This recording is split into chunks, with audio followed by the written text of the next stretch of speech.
Bayangkan kamu sedang duduk di masjid sekolah mendengarkan khotbah Jumat seperti biasa. Tenang, khusyuk, dan tanpa firasat apapun. Namun tiba-tiba suara ledakan memecah keheningan. Kepanikan pun pecah di tengah jamaah. Ya, peristiwa ini benar-benar terjadi di SMA N72 Jakarta Utara. Sebuah insiden yang kini membuat nama sekolah itu jadi sorotan nasional bukan karena prestasi, tapi karena dugaan adanya bom rakitan di lingkungan sekolah. Dan kini tim Densus 88 Anti Teror Mabes Polri turun tangan untuk menyelidikinya. Jumat 7 November 2025.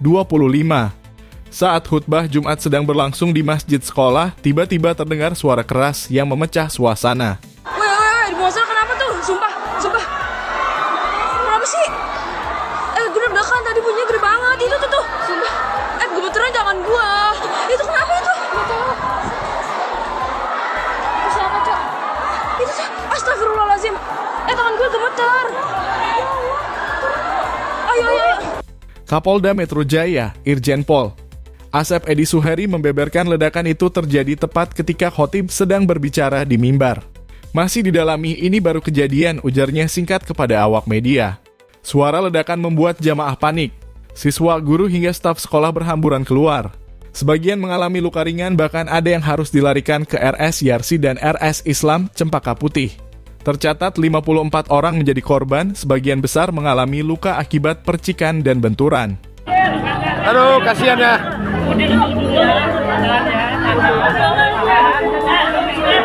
Aduh, Tuhan.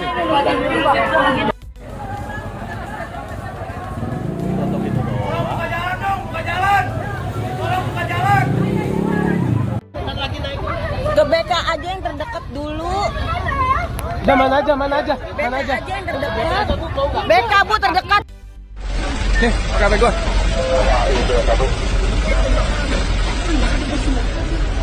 Seorang siswa kelas XI bernama Sela mengaku sempat melihat hal mencurigakan sesaat sebelum kejadian.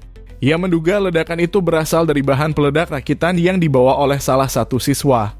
Ada 3 alat, 2 diantaranya sempat meledak. Menurutnya ledakan pertama terdengar setelah khutbah berakhir, tepat sebelum iqomah dimulai.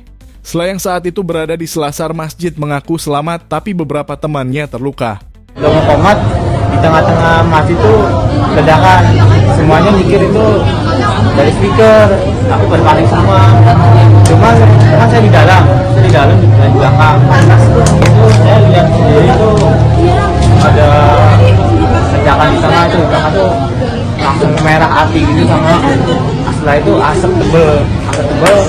Saya pada lari keluar, saya masuk BK keluar, itu ada ledakan lagi di belakang. Sana tuh ada ledakan lagi, ledakan kedua, ledakan sekolah. Guru bernama Toto juga mengonfirmasi bahwa suara ledakan terdengar sangat keras di tengah jamaah. Semua langsung bubar, beberapa siswa terluka, katanya singkat. Guru dan siswa yang selamat langsung bergerak cepat menolong korban. Mereka mengevakuasi teman-temannya ke UKS dan ke rumah sakit terdekat. Minggir.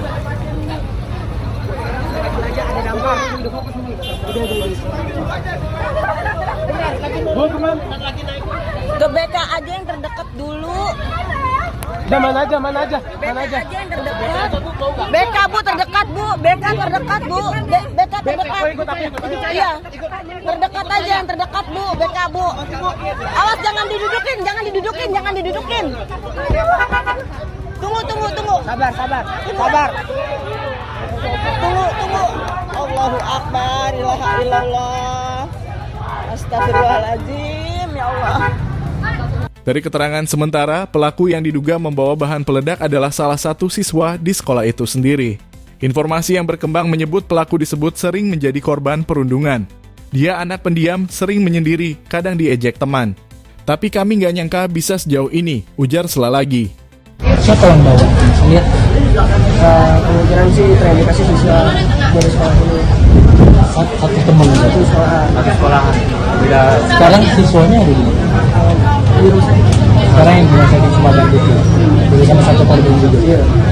Motif inilah yang kini menjadi fokus penyelidikan polisi, apakah tindakan itu murni karena tekanan psikologis atau ada unsur lain yang lebih serius di baliknya. Dari hasil olah TKP, tim Densus 88 Anti Teror bersama Polda Metro Jaya kini tengah menelusuri jenis bahan peledak yang digunakan. Juru bicara Densus 88 AKBP Maindra Eka Wardana menegaskan bahwa timnya masih mendalami apakah insiden ini terkait jaringan tertentu atau tidak. Polisi juga telah mengamankan sejumlah barang bukti termasuk serpihan logam dan sisa komponen yang ditemukan di sekitar lokasi ledakan. Rekaman CCTV sekolah dan keterangan saksi kini sedang diperiksa untuk memastikan siapa yang benar-benar merakit dan membawa benda tersebut. Peristiwa di SMAN 72 Jakarta ini menjadi pengingat keras bagi kita semua bahwa rasa aman di lingkungan pendidikan tidak boleh dianggap remeh. Tekanan sosial perundungan dan rasa putus asa bisa berubah jadi sesuatu yang tak terduga bila tak ditangani sejak awal. Kini publik menunggu hasil penyelidikan Densus 88, apakah ini murni aksi nekat seorang siswa atau ada sesuatu yang lebih besar di baliknya. Yang jelas, satu hal pasti, sekolah seharusnya jadi tempat tumbuhnya mimpi, bukan tempat munculnya ketakutan.